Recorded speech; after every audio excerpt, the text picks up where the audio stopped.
প্রদীপ তো কি বেরিয়ে গেছে ইয়ের থেকে? আছেন উনি, আছেন।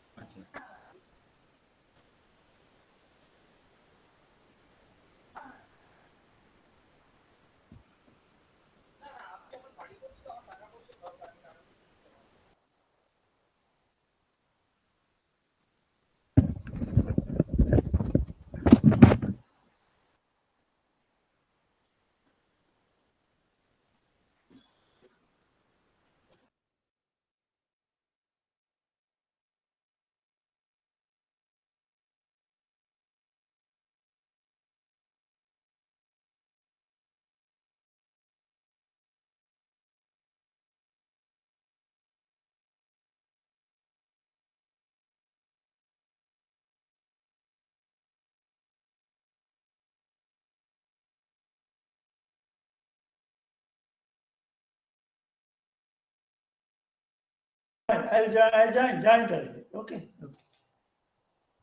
Yeah.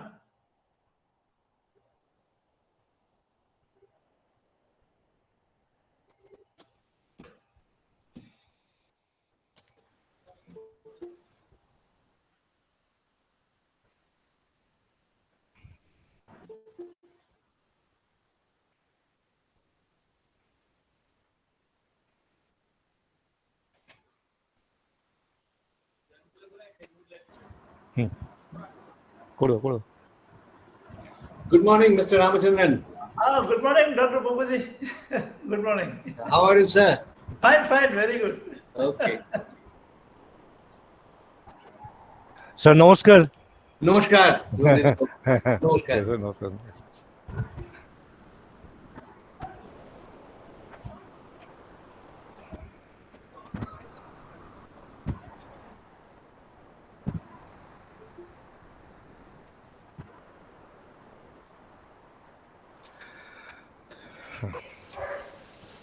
So, may I start now?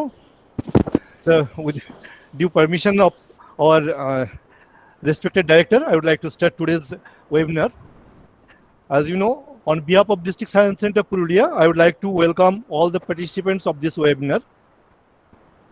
As you know, today is the birth anniversary of Dr. Bikram Sarabhai, who is a pioneer in space science in our country. So, firstly, we want to tribute this great personality of our country. And you know, this year is the 100 years of Nobel Prize winning of Albert Einstein.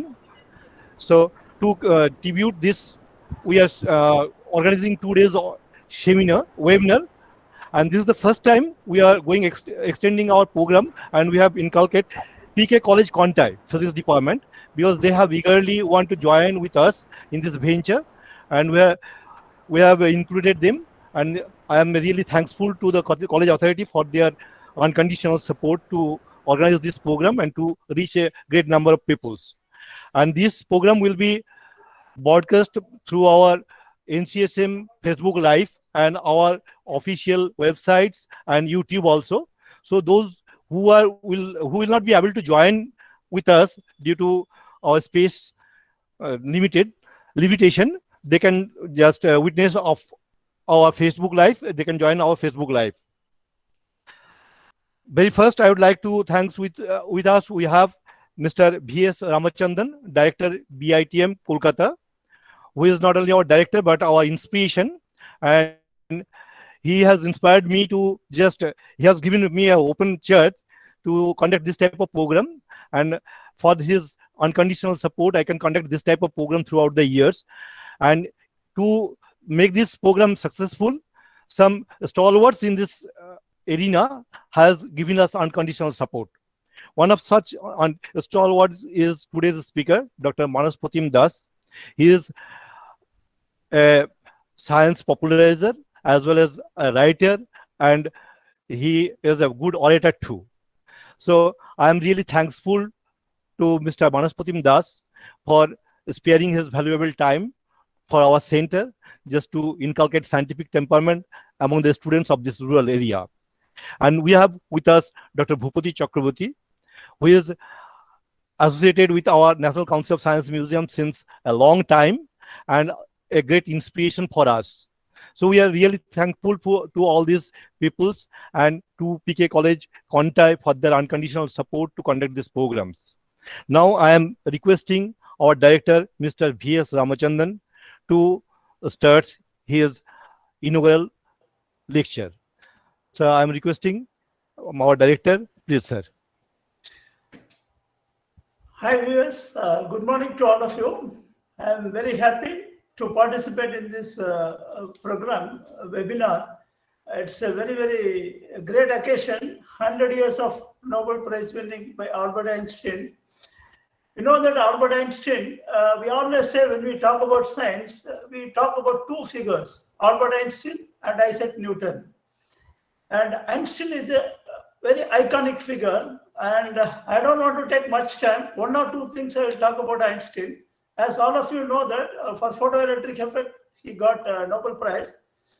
His major contribution is related to space. His major contribution, we can say about general theory of relativity, special theory of relativity, and his foresight.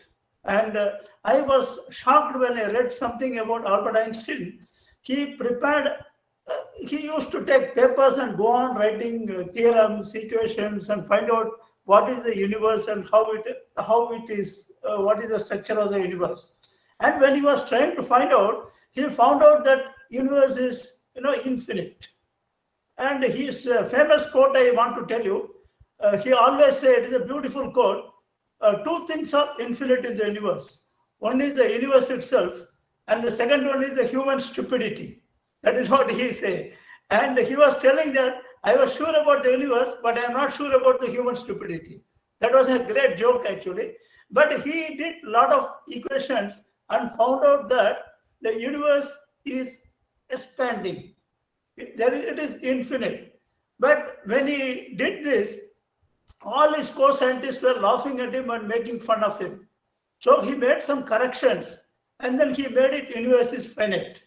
Universe is, it is not expanding, it is finite.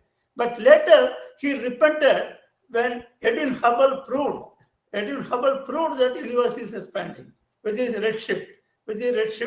So Albert Einstein, a great personality who has revealed so many secrets, that too without any major equipments. That's very important. That is a great thing. So I don't want to take much time because the speakers are there to do that business. And I'm very happy to collaborate with Manas Pratim Das, All India Radio, and the Doyen of Science, I can say, Dr. Bhubudhi Chakravarti, who is always involved in all our activities of BATM, and he is a guiding force for BATM. And Drupad Chattopadhyay, sitting in Purulia, is doing an excellent work, and I'll be much more happy after the pandemic is over if he is taking up social work, if he is taking up more social activities.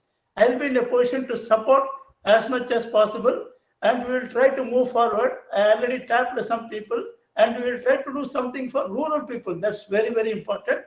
With these few words, and I would also like to thank Prabhat Kumar College for collaborating with this program. With these few words, I would like to wish all the best for the webinar. Thank you. Thanks a lot. Thank you, sir. Really, we are grateful to you, and your every inspiration help us, and you are our guiding force. And obviously, Purulia will do work for the rural peoples of this arena, especially for Jungle Mahal. And we have extended our work, and we have just gone to Contai this time. I hope we gradually will just inculcate all the people areas around the Jungle Mahal.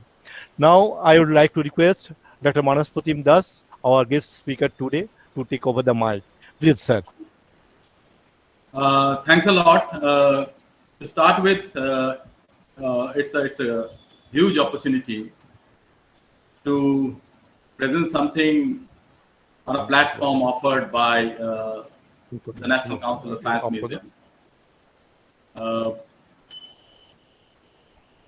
Dhrupad, may I ask to stop the presentation that you are doing right now so that I can go ahead with my presentation? Yeah, sir. Your presentation, whether we'll put your presentation on. Acha, that would be nice. I believe that would be nice because if you Oh, can okay. do that from your end, Yes, sir. yeah. So is it visible to you right now? Not yet, not yet. So it should be. Okay, I'll just carry on with what I was saying. Is it visible, sir? Others might also comment, it's not yet visible to me. What I can see is the screen that lists only the participating. Okay. Just 1 minute, sir. If it is Just 1 difficult, minute. you can tell me. Okay. Yeah, it can be in any language. Huh? You can go in Bengali also. Yeah, it's coming. It's coming. Okay, sir. So you can make it full screen if you like. Okay, just 1 minute, sir.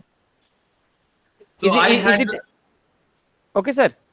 I mean, it takes some time to reach other people. Changes you make at your end is not always visible right away to other people. Shuman, but this would be fine. If this stands, this would be fine, I believe. Okay, sir. Sir, please carry on, sir. Please. So, as I was saying, I had the pleasant opportunity to share the stage with Mr. V.S. Ramachandran, Director BITM, during our award-giving ceremony. He might remember that was in 2020 February, and the world turned different in about a month. So that was the last program, I believe, that we participate in at BITM. I mean, there might have been other programs, but that was the last for us. So, but anyway, it's always fun and it's always enriching to participate in any program organized by the National Council of Science Museums. And as Mr. Ramachandran was narrating Einstein's life, it makes a wonderful reading because, of course, today we are talking about Einstein's Nobel Prize. But apart from that, his country, his citizenship, his escaping the Nazi torture, leaving Germany to go to England and then permanently to the US, where he had spent all the rest of his life teaching at Princeton. All this makes a wonderful reading. And recently I have penned an article on how we came to know about Einstein through different books. That will be appearing in a festival number very soon. And there I have dealt with a few books that we not really know about. Like one was by Edwin Sloshan. Right after Einstein's theory was corroborated by Arthur Eddington and his fellow scientists, Edwin Sloshan took it upon himself to write about Einstein in a manner which would please people who do not know mathematics. I mean, we all know Einstein's, all those 64 equations, etc., are so difficult to understand, even to this day. I mean, those who are not trained in the particular branch of mathematics that he dealt with, for them it is very difficult. And I'll show in my presentation also that even the Royal Society commented similarly. But Sloshan did a wonderful work. He just narrated the thought experiments. I would ask everyone, the book is available on the net. So try to download and go through how Sloshan described the thought experiments just after 1 year of that, not even 1 year, around 6 months after the great, the momentous meeting at the Royal Society, chaired by none other than Sir Joseph Thomson. So I would request that, everyone. So coming to our presentation today, I felt a bit nervous about dealing with such a topic, but then when I saw that PK College Contai, as I can find represented by my brother and friend Pradipta Panchadhai, who is a professor of physics, And of course, tomorrow's speaker, Professor Bhupati Chakraborty, is there. I thought there's nothing to be nervous about. If I fail somewhere, they will be there to manage the show. So I would happily go along with my presentation. As the opening slide says, that Nobel for discovery of photoelectricity, a historical perspective. Yes, a historical perspective is what I want to present here, because Einstein's getting a Nobel Prize was not a very routine thing. It was different from the other prizes, from the earlier years or even the later years. So Shuman, can we go on to the next slide, please?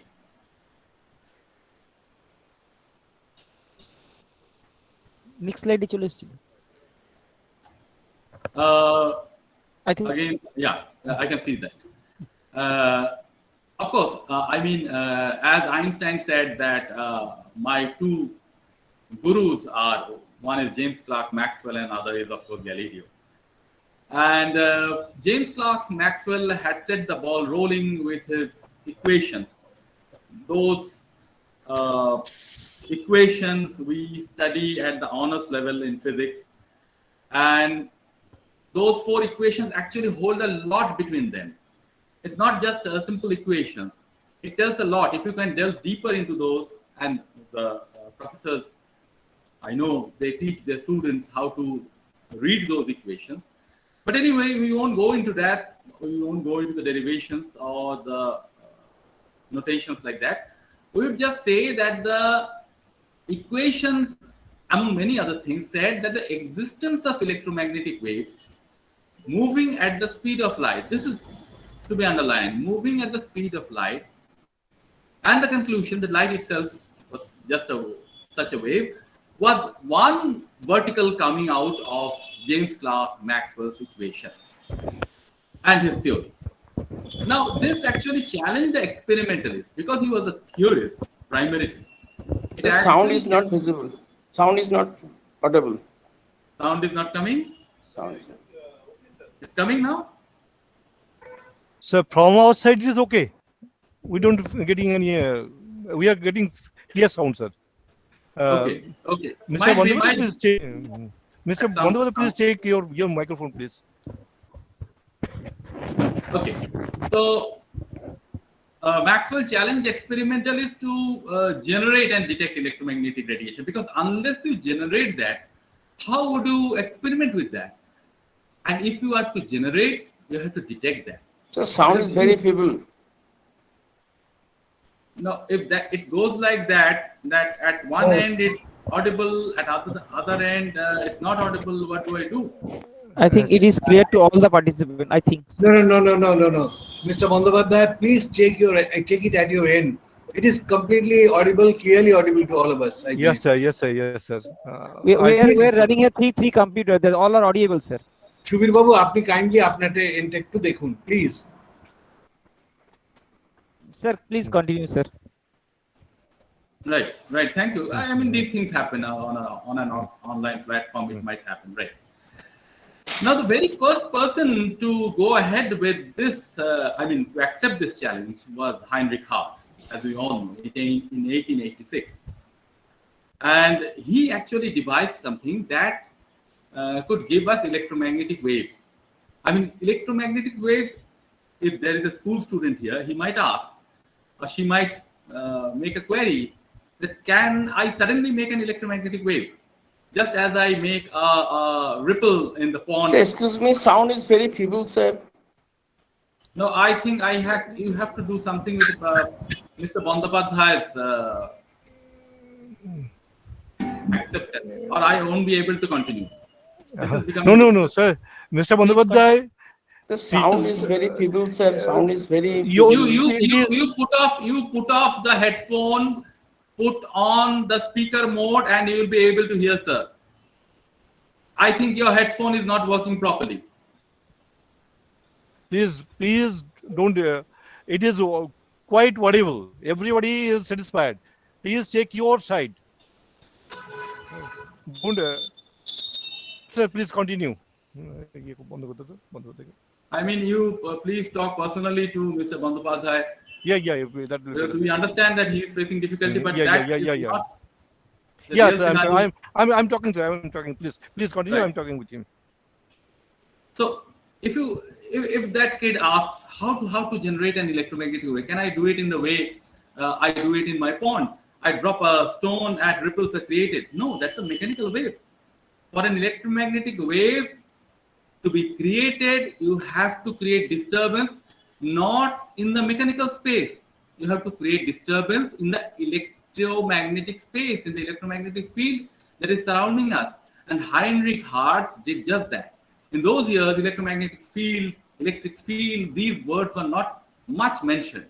But he tried and he succeeded. Next slide, please. And before we go on to mention what actually Heinrich Hertz says, we would actually say, we need to say that there is a phenomenon called luminescence. Light coming out, anything. But how is the light being generated? Have we come to the next slide, Shuman? Yes, sir. Yes, sir. Next slide, sir. But again, anyway, so with the panel of slides on the left, I can at least. Okay. The next slide. Okay, sir. So this is luminescence, and there are several types of luminescence. One is, of course, photoluminescence, which we are concerned about today. There are other luminescences, like chemoluminescence, electroluminescence, and there is also mechanoluminescence. Putting mechanical pressure on something, you can generate radiation. See, we all know that there is a family of electromagnetic radiation.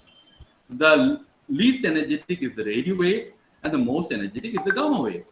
In between falls our section of visible waves that we call light. Now, this light can be generated in many ways, and that is luminescence, and that has different pathways. So that pathway, those pathways are described here.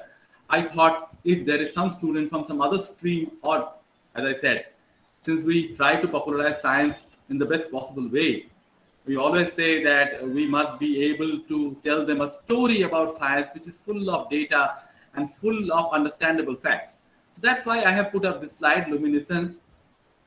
Now, as far as photoluminescence is concerned, next slide, Shuman. Heinrich Hertz, while he was doing that experiment, trying to generate electromagnetic waves, he suddenly found that the device that he had invented could work better if there is some type of radiation falling on one part of his device. Okay, so since I am not going to describe the device, the mechanical system, I'm just saying that he was convinced that some radiation is actually helping the ejection of electrons from one part of his device.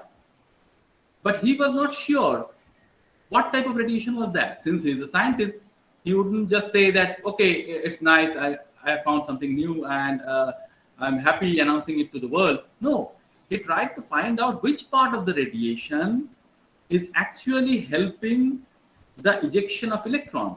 So he tried to use a glass shield.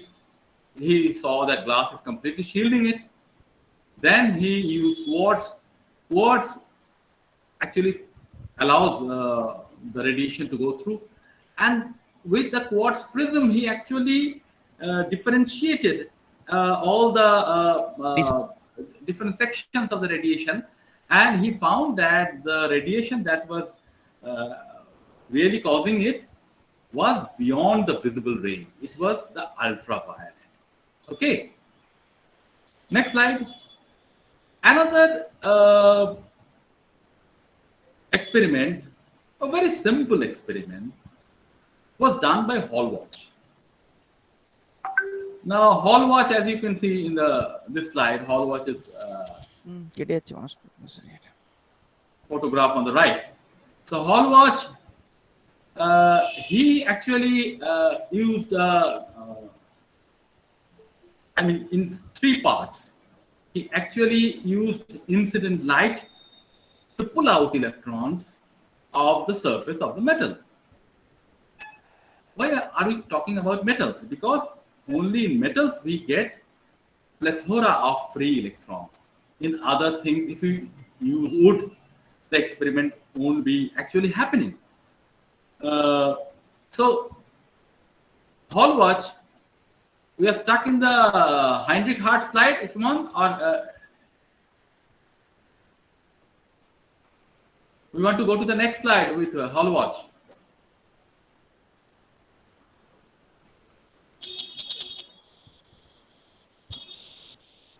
Yes, sir.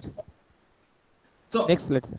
Wilhelm Hall watch, we have to maintain coordination for the duration of the presentation, otherwise it will be difficult. So that's why I'm calling up Shimon. Excuse me for that. So he actually used the ultraviolet light to irradiate three types of plate. One is uncharged. And when Sir. We go to the next slide, sir. No, not now. We'll stay with the Hall watch side. When you irradiate the zinc plate, which doesn't have any charge contained in it, then you'll find electrons coming out of it. Then a negatively charged plate, which has more electrons, as you can understand, because electrons is providing the negative potential, more electrons will come out of it. Now, if we use the positively charged plate, we are not saying that free electrons are completely absent there, but even if it comes out, due to the pull of the surface, positively charged surface, it will again go back to the surface and it will not come out properly. So that was an indication that ultraviolet light can actually make electrons escape from the surface, and different surface with different potential behave differently when irradiated. Okay, next slide please. We'll go on to look at the most important person in this story of Einstein getting the Nobel Prize, and that will be Philip Leonard. Philip Leonard was a Nobel laureate. This is Philip Leonard. He was a Nobel laureate. He was an associate of Heinrich Hertz, and he was, in his personal life, I mean, beyond being a scientist, he was a nationalist who actually supported and became an essential part of Hitler's regime.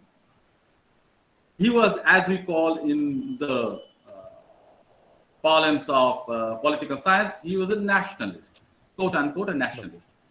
And he didn't like Einstein, but that's a different story. He himself was a very good scientist, and he received Nobel Prize for his efforts.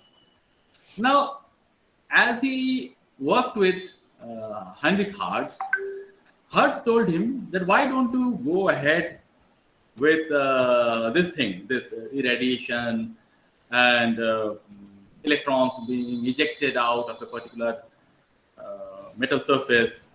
I mean, not particular, it's general. But why don't you work with it? I don't have much time to engage in this. So he took up this process, this experiment, and he had a very strong arc light with which he, and the cathode ray tube was also there in those days. So he used the arc light and the vacuum tube to pull out electrons. And as he saw that if he uses light of different colors, and what do we mean by colors? Colors for the scientists mean different frequencies. Red light, when you think about Vibgeo, white light being split into 7 monochromatic wavelengths, red light is the least powerful as in terms of energy. The red light has the least frequency, and the violet light has the most frequency, maximum frequency in that range. So he actually used 2 types of, or he might have used several types of, and all the wavelengths, it depends on the mechanical system available to him that he could use. He irradiated the plate in the vacuum tube with blue light, with red light, and as you can see, with blue light, the ejection was great. I'm satisfied. But with red light, the electrons coming out of that couldn't reach the other plate at the other end of the vacuum tube. That means the electrons didn't have that much energy. Now, what is happening here? Philip Lenard, he was not able to give an explanation. He was not the person who actually explained to us what happened thereafter. And we go to Albert Einstein to know about that particular phenomenon. So can we go to the next slide, Shuman? Yes, sir. Oh, of course, Dhruva is operating as I can see. Yeah. Okay. Yes. Sorry. Now, in 1905, as we know, not 4, actually 5 papers came out of Einstein's table, as if you can say that, with some apology, because Einstein later on would go on to write a good number of papers on these things. But in 1905, which was a momentous year, and those who are a little bit aged, who are not just students now, they can remember the 2005 celebration of the centenary of Einstein's papers written in 1905. I still remember because I was given the charge by a science fair committee to put up exhibits on that. Anyway, so in 1905, while working in a patent office in Switzerland, Einstein wrote those 5 papers. And if you go through the biography written by his sister, Maja Einstein, you will see that Maria is actually lamenting that my brother, who has several health problems, gastric problems, other problems, he is not being honored as per his merit. Others are not recognizing his merit. He is just wallowing in that, patent office. Not a good place for such a great person. But out of that patent office came out 5 papers which actually shocked the whole world, because those were based on simple thought experiments. He was a theorist. Later, he of course did the mathematics along with the thought experiments, but it was very simple in nature, but it was revolutionary in character. And among those 5 papers, we have one which, if translated into our terms that we understand, deals with photoelectricity. And with just one stroke, he said, why don't we think it like this, take it like this, that the light that is impinging on the metal surface is not a continuous wave. It consists of packets of energy. And each packet we can call photon. Now, a photon, what type of energy does it have? The energy will be given by the product of H and F. F is the frequency, and H, of course, the constant that is so important to us. Now, HF, you can also write H nu. In many a textbook, you'll find it being written as H nu. So H nu minus W. This is, known to even to class 10, 11 students these days. So what is W? W is the work needed. W is the work needed to liberate the electron from the metal, and when that is subtracted from the energy of the photon, what remains is the energy of the escaping electrons. Now, it's not like that. It's not that Einstein all of a sudden thought about this thing. Einstein had something to depend upon. Max Planck will come later in this presentation. Max Planck in 1900 had actually thought of photon. He had actually thought of quanta. He had also spoken about quanta in some manner, but he didn't really believe in quanta. Einstein took up that.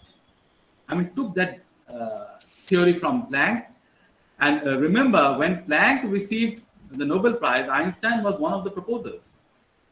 Anyway, so Einstein gave this simple formula, and this made Leonard this. Leonard thought that this fellow, and they were very much against Jews in those days, with nationalism, the wave of nationalism rising higher and higher with each passing day.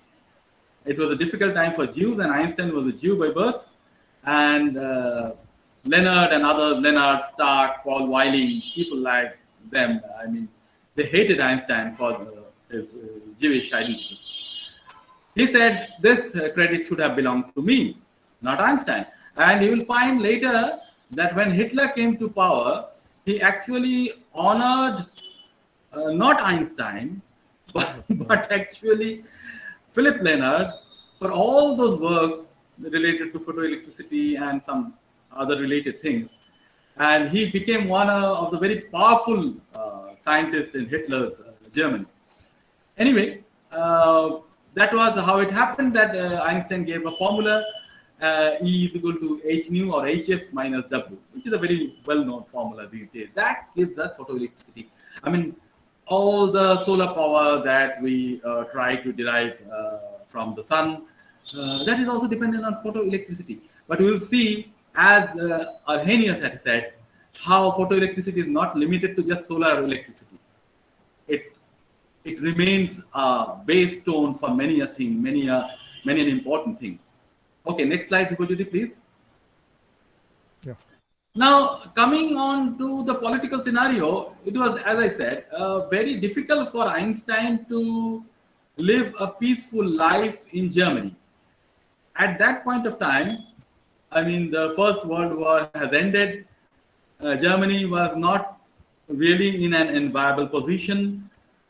But still, the Weimar Republic was gathering power. But there were the nationalists who didn't like the Weimar Republic to be in power, to be on throne. So they took recourse to all types of mischief. And one minister, Germany's foreign minister, Walter Rathenau, and he was also a Jew, and he was very well known to Einstein. He had a fascination for Einstein's work. He was murdered, and that was in June 1922. Earlier, Einstein had a debate with Philip Leonard, and though the debate was very technical and the press didn't really understand what went on between Leonard and Einstein, but Leonard thought that I must make every effort to undo Einstein's achievements. So the whole scenario was not very peaceful, as far as Einstein was concerned, and he thought that I should be leaving Germany for a while and go to some other place. So he went out for a long journey to the east. And he was not there when the letter informing him about the prize reached his residence, and that reached on 10 November 1922, and he was not at home to receive the letter. Next slide, please. He went to Japan, but that was a long journey. He actually set out from Marseille aboard the Japanese ocean liner. That was in October 8. And he actually reached Japan in November, 17th of November was the date. Now he stayed there, and during his return journey also visited Palestine, because Jewish people will always have a soft corner for Palestine, and he visited Palestine. And in fact, at one point of time, Einstein's name was proposed as the president of Israel, but Einstein had politely denied that. And he also visited Spain because, why Spain? See, Einstein's heroes, among his heroes, we had already mentioned the name of Galileo, the name of James Clerk Maxwell. Another hero was Spinoza. And Spinoza, he also lived a troubled life, a disturbed life. He was a rebel. He rebelled against the existing philosophy in Spain at that moment. I think Einstein might have made it a point that I should also visit the birthplace of Spinoza. It could be otherwise also, but he visited Palestine and Spain before arriving back to Berlin. But that was in March 21, 1923. So in between, he had not only missed the information was relayed to him through another message. Of course, in those days, the message system was working properly. And he knew about the Nobel Prize, but he was not physically present at the award-giving ceremony. Now, what was spoken at the award-giving ceremony? Before that, there's another slide. Next slide, please.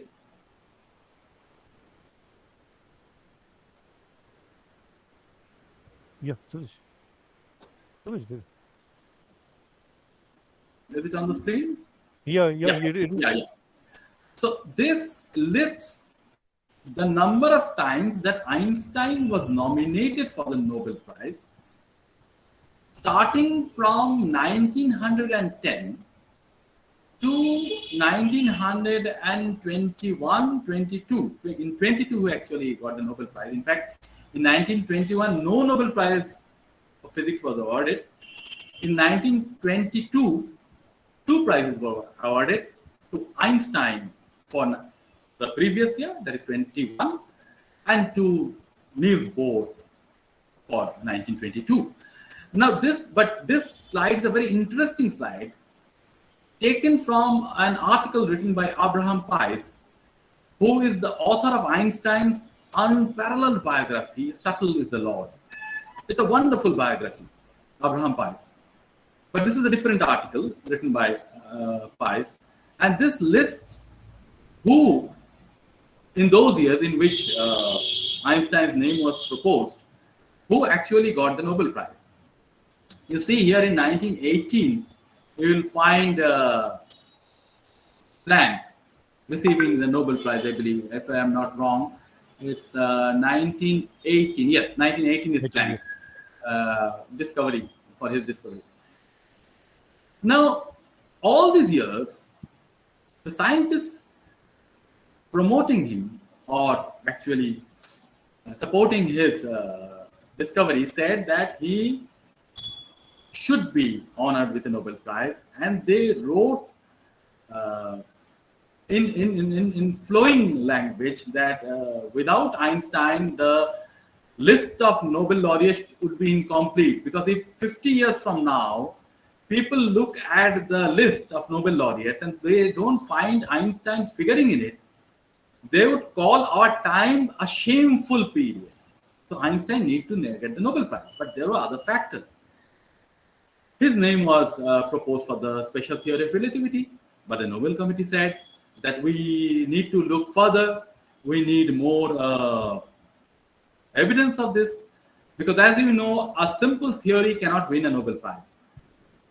Hideki Iokawa, who discovered the meson in a theoretical manner, had to wait until the meson was actually discovered. So that way, if it is a theory, it could be honored, but there should be experimental evidence, experimental proof that the theory is correct.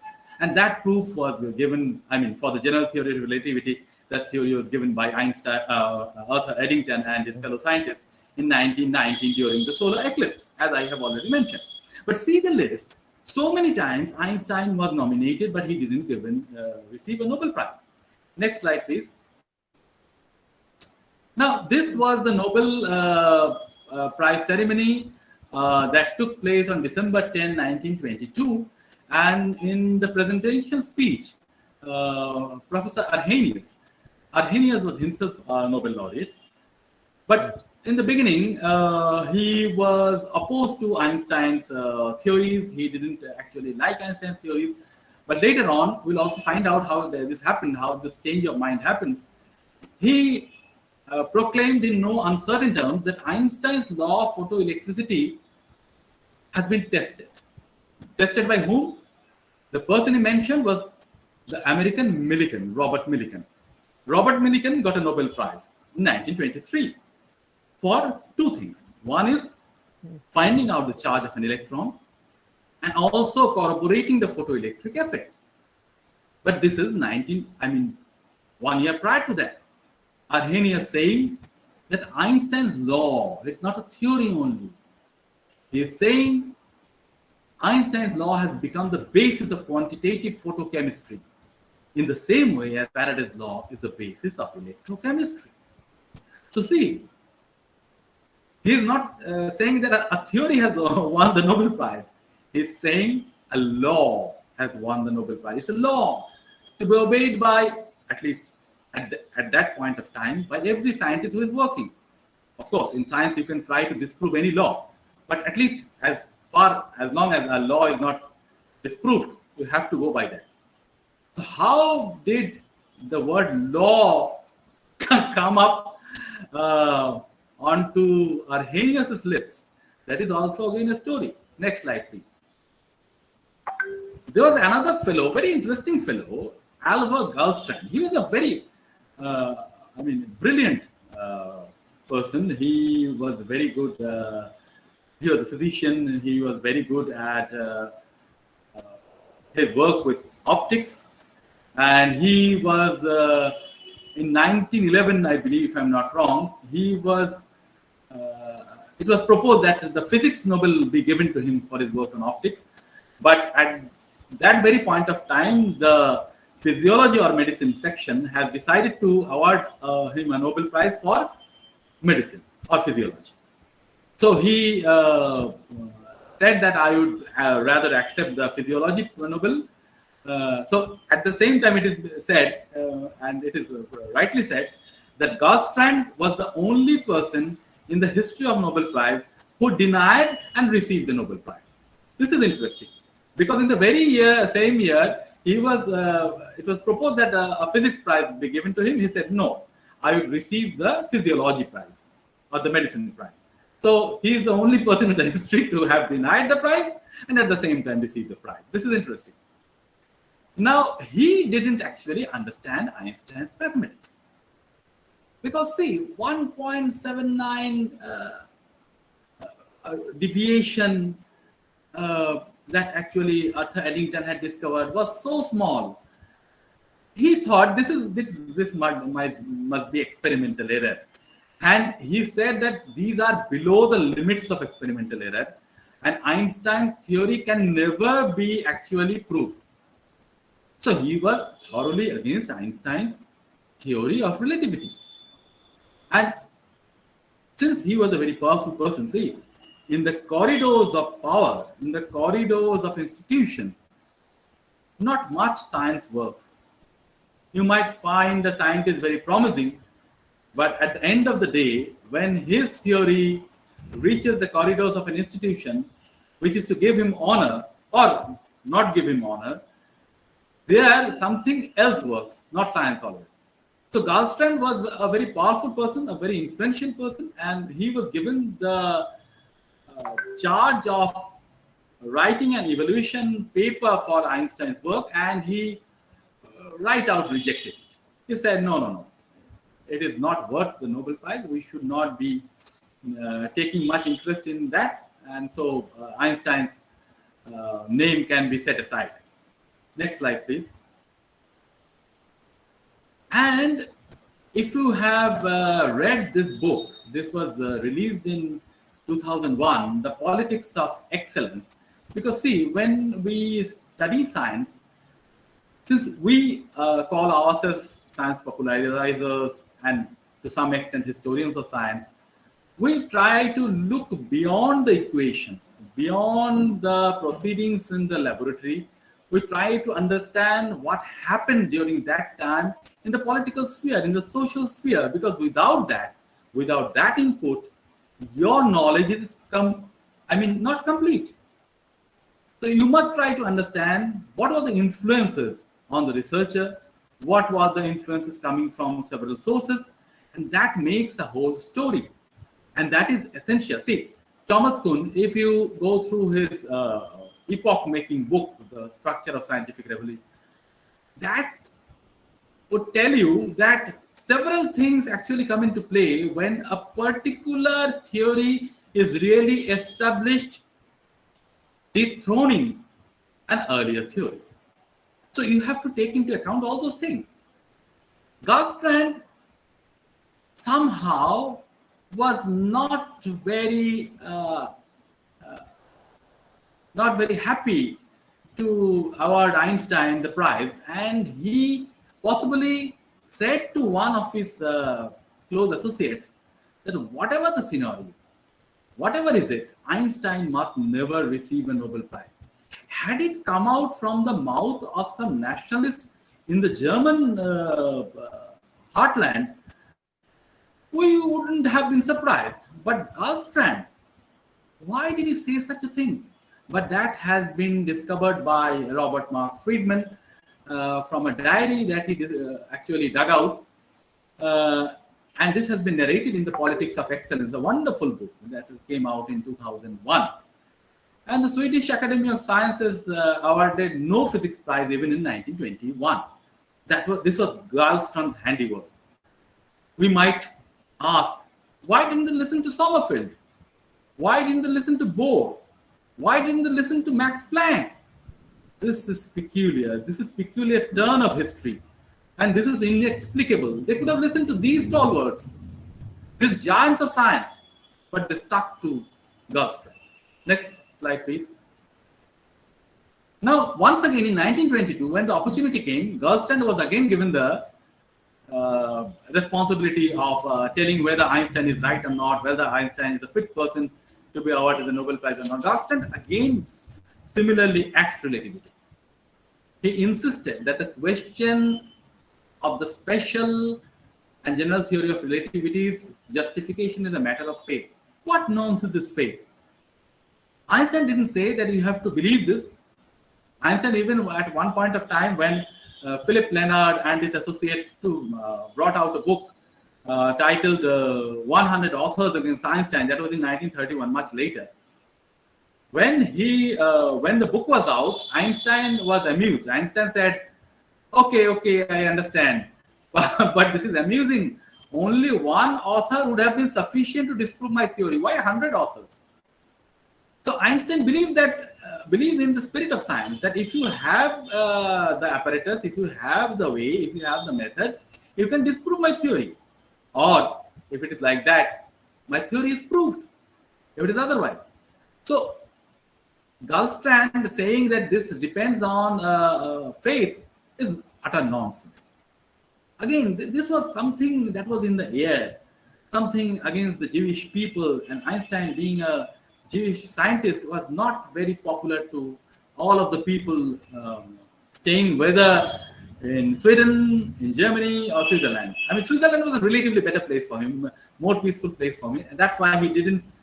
He never left his Swedish passport. Swiss passport. He always carried that with him, and even when he was appointed in Berlin in some national capacity, that was a national institution, he was asked, they asked, you should take up, abdicate this Swiss nationality and you should become a German citizen now. He said, no, sorry, I would remain a Swiss citizen. But the air was different. It was, of course, hostile to Einstein's theories, Einstein's existence. Next, please. Now, what Garfstrand did is such a crafty person. What he did is he picked from the narration given by Joseph Thomson, and in the meeting that I had already mentioned that took place in 1990, November 6th. And at that meeting, Arthur Eddington had presented the result of the experiments done at the island of Principe and at Sobral in Brazil, 2 places. And in fact, all were impressed, and the president of the Royal Society, he had to give a lecture summarizing everything, and he said that if his theory is right, it makes us take an entirely new view of gravitation. This sentence informs us that they were not accepting it right away. The only thing is they were saying that some new evidence has arrived, which is quite compelling, and if we accept it, we would actually step into a new regime of understanding gravitation in particular. But he also said that the weak point in the theory is a great difficulty in expressing it. And persons who do not understand the theory of invariants and the calculus of variations properly won't understand Einstein's theory also. Now, this is, of course, not the full text of Joseph Thomson's speech. What Garfstrand did is pick suitably from his speech and place those phrases that were against Einstein so that the Nobel Committee was impressed in a negative manner. They were persuaded to believe that it was not really the case. Einstein was not the person fit to receive the Nobel Prize. Now, the Nobel Committee also did a thing that we should thank them for. They appointed another professor from the Uppsala University, that is Carl Wilhelm Osin. Osin actually liked Niels Bohr. He wanted Niels Bohr to get a Nobel Prize. But he also thought that if Einstein doesn't get a Nobel Prize, Niels Bohr doesn't come in line. And I don't have the text with me. I have some experts from some places. Osin actually exaggerated the close bond between Einstein's proven law of nature and Bohr's new atom. Bohr's postulates we all know. I mean, students who study science, even at class 9 or 10, they know about Bohr's postulate. So he said, why not unanimously decide to give Einstein the Nobel Prize for photoelectricity, not relativity, photoelectricity for 1921, and give the prize to Niels Bohr for 1922.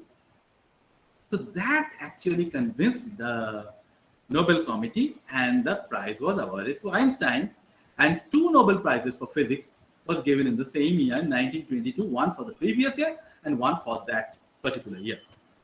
So that was the way Osin could, take the Nobel Committee into his tribe, convince them that yes, Einstein's name should be there.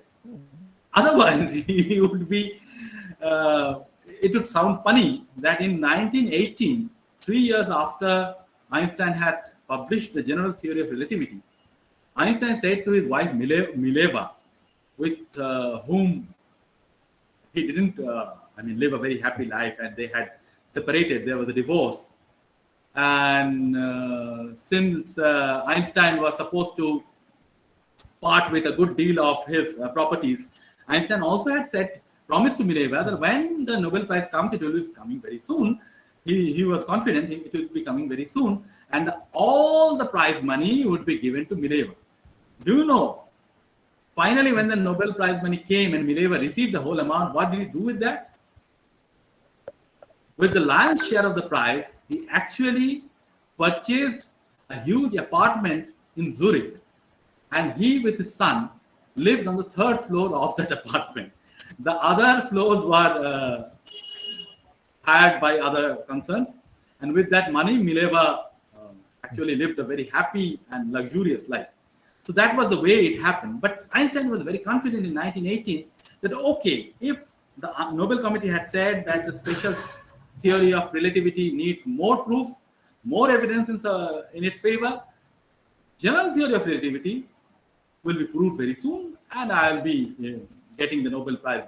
Might be this year or next year, but it didn't happen in 18, it didn't happen in 19, 20, 21, it happened in 22. So that was the way, and without Osin, Carl Wilhelm Osin, it wouldn't have been possible. Next slide, please.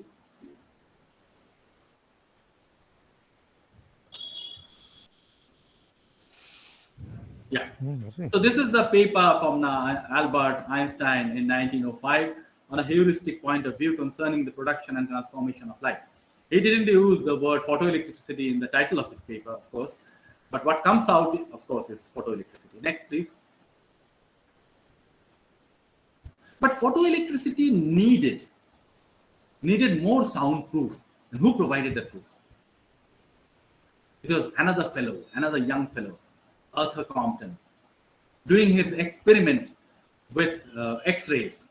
And he was able to prove that light should not, of course, the dual nature of light is known to us. Those who study physics, those who study science know about it.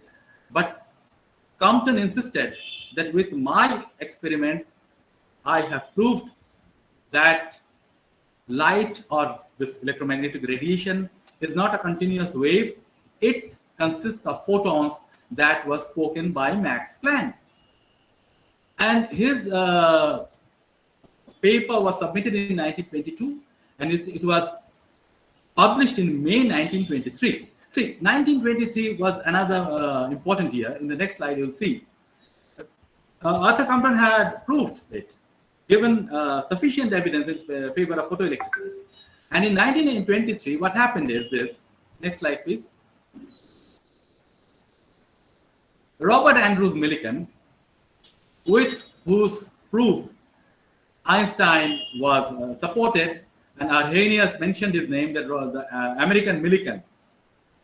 You remember the text from that slide? The American Millikan had proved beyond doubt that Einstein's theory of photoelectricity is right on the spot, and he had given a wonderful theory for us, done a wonderful service to physics.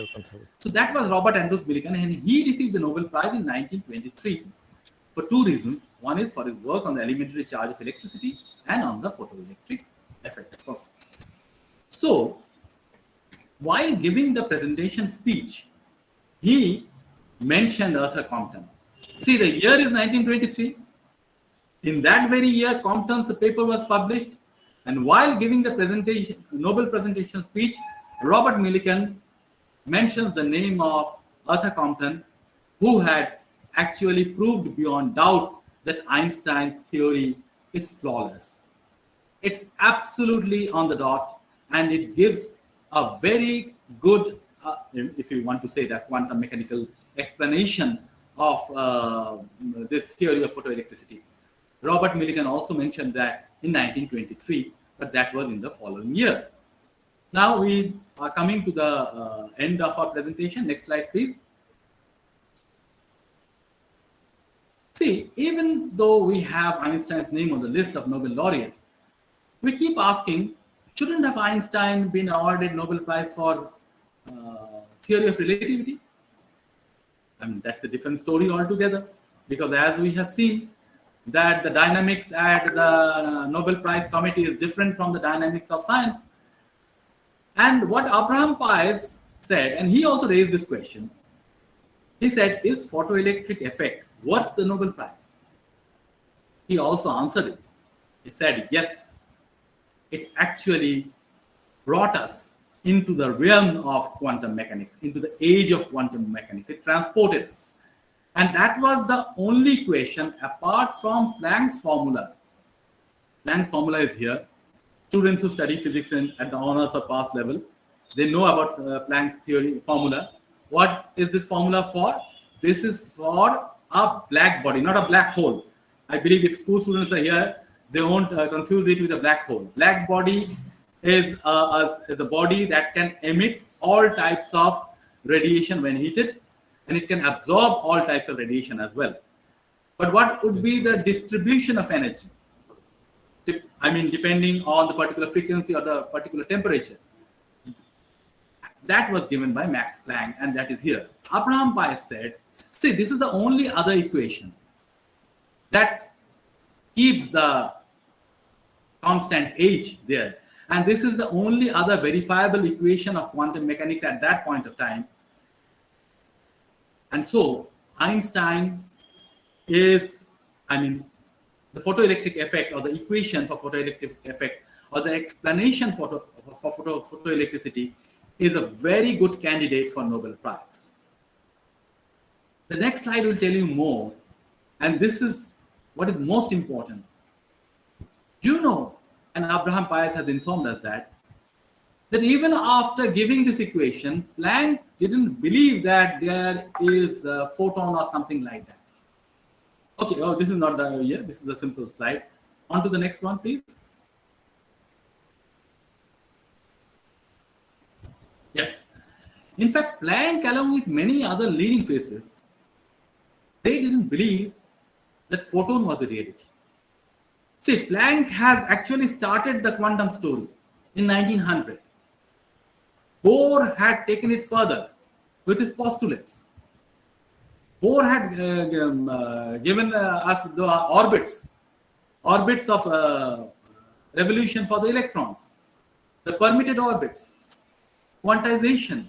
But they never believed, even after Einstein got the Nobel Prize, they didn't believe that photon was a reality. But Compton had proved it beyond doubt that yes, Einstein's photoelectric explanation was perfectly on track. And that was where Einstein was revolutionary.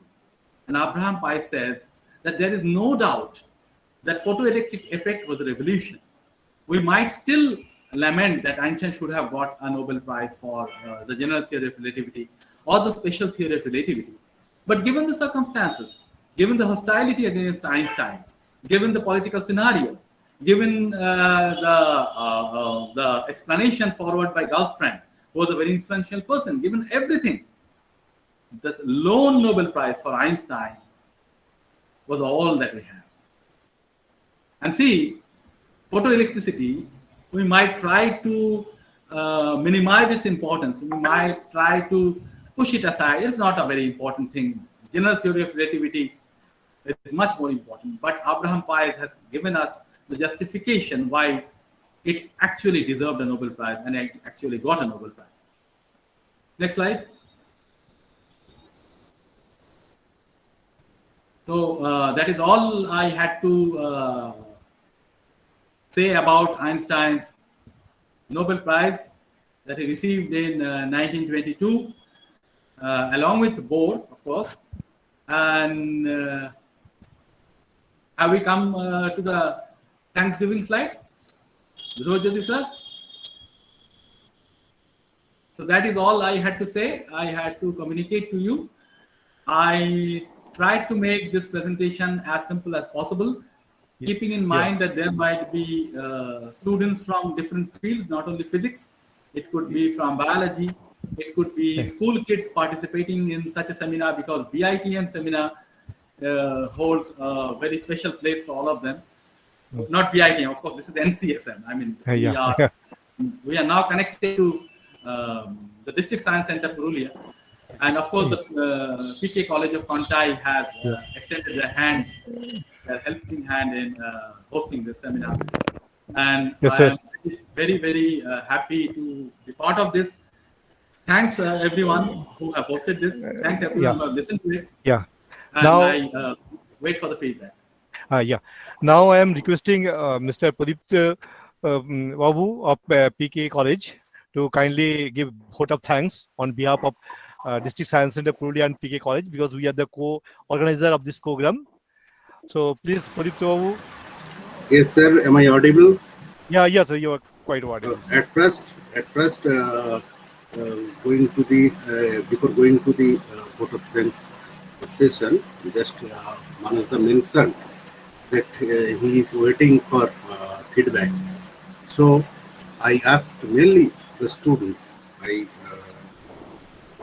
like to ask the students to give their feedback. If anyone has any question, so please ask Manas, honorable speaker, of today's session. So, Sir, students, yes. Sir, This session, may I yeah. speak few words, sir? Yeah, Sir, Mr. actually, Manas Pratim. Yes, sir. Thank you very much, sir. Sir, Manas Pratim, sir, already narrated in totally 100 years, so I would not further no question, no nothing else. But only little I can like to share, taking this opportunity. Suppose the photoelectric effect, actually once I got into opportunity of Professor Madhusudan Datta of City College, Kolkata, while I studying basic physics honors there. So actually, sir explained in such a way that I like to take your opportunity, this one. Then suppose this is the rod and if you strike in such a way, you supply energy, it cannot be broken. So while a certain amount of energy at a time you have to apply, then it will be broken. That is the photon conception. The conception of photon is photon is a particle. Light is a indicator of photon. But I mentioned everything, the packet of wave, everything Manas Pratim sir explained. So light is a particle. By striking any body with finite momentum, then it can touch an electron come out.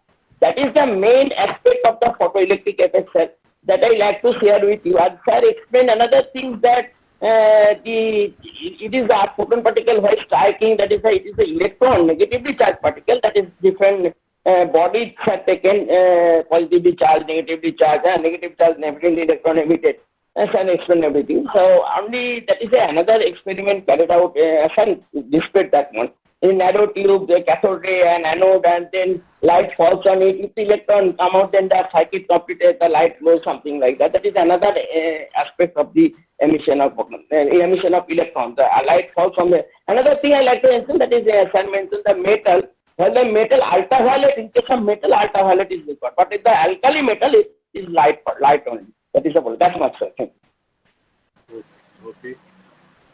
No, as I can understand, this is an observation, so this is not really a question. So I think Mr. Bandupal. No question, sir. No question. Yeah, everything you have said in Manas, so I have no question at all. Just taking this opportunity, I share this. That's much. Thank you. So the forum is open for interaction, question, answer session. So students. আমি একটা মানে এটা আমার বলতে ইচ্ছে করছে, please Subir বাবুর বক্তব্যের পরিপ্রেক্ষিতে আমি ঘটনাচক্রে সিটি কলেজে পড়াতাম এবং আমি অধ্যাপক মধুসূদন দত্তের সঙ্গে বেশ কিছুদিন একসঙ্গে কাজ করার সুযোগ পেয়েছি। আমার শুনে খুব ভালো লাগে। এটা একদম মানে একটা ব্যক্তিগত ভালো লাগা শেয়ার করলাম। হ্যাঁ, অনেক ধন্যবাদ আপনাকে সুবীর বাবু, আমার শুনে খুব ভালো লাগলো। প্রণাম। So, regards to and thanks to Dr. Chakraborty also. So, I am again going to the students. So, students, if you have any question, frankly, unmute your microphone and ask the question directly to the speaker. Otherwise, we can go for the next session. Sir, one request, if anyone have any question, you can put it in our mail. Chat box. Yeah, chat box. We'll send it to Mr. Manas Pratim Das for answer, and we'll send them respectively afterwards. Okay.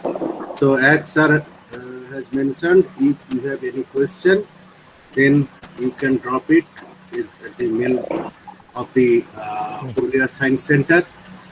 And then they can send the mail to Dr. Das.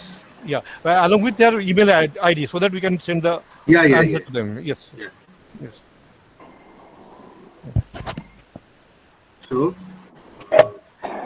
sir, kindly give a vote of thanks on behalf of PK. Okay. So thank you for giving me the opportunity. It's a proud privilege to me. Actually, we jointly have organized that particular webinar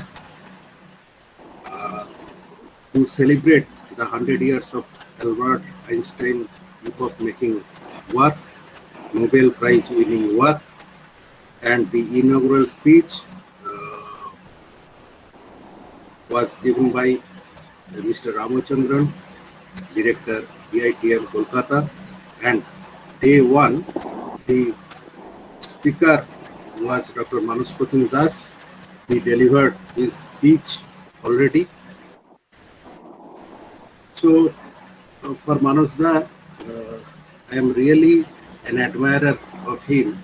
That is his way of music presentation and choosing proper words in his lecture or in his writing where this particular word deserves to be used. So there is no word sufficient to say thanks to Manas. Actually, for the discovery of photoelectricity, that particular Nobel Prize winning work, and he already picked up the historical perspective and lucidly presented before the auditorium very nicely. After this vibrant speech on behalf of Purulia District Science Center and Prabhat Kumar College Contai, I like to pay my respect and thanks to Manas for giving such a lecture, such a wonderful lecture, and for giving us his valuable time, despite of his very busy schedule. So we are looking for the next day. The speaker is also present here for the next day tomorrow. Dr. Bhupati Chakraborty, ex-secretary, IAPT, and ex-head of the Department of Physics, City College. And he is a very respected physicist in our state also. So I hope that like today's session, tomorrow's session will be very, very attractive. And at the end, I like to thank all of the organizers present here. And last but not the least, the main focus of this webinar, that is the audience, the mixed audience, the students from different colleges or some schools also. So I heartily extend my deep sense of gratitude and thanks to them. Stay safe. Good night. Thank you, sir. So I would like to request all the members those who are present here to join on tomorrow, and hope tomorrow's program will be equally effective. And we are now concluding today's program. Thanks a lot to everybody. Please join us on tomorrow. This is the message from PK College and Science Center Purulia. Please, sir. So join us on tomorrow. Sir.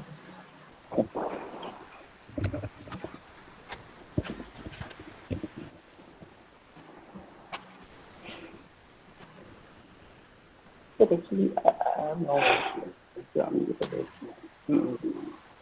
right now in Purulia. So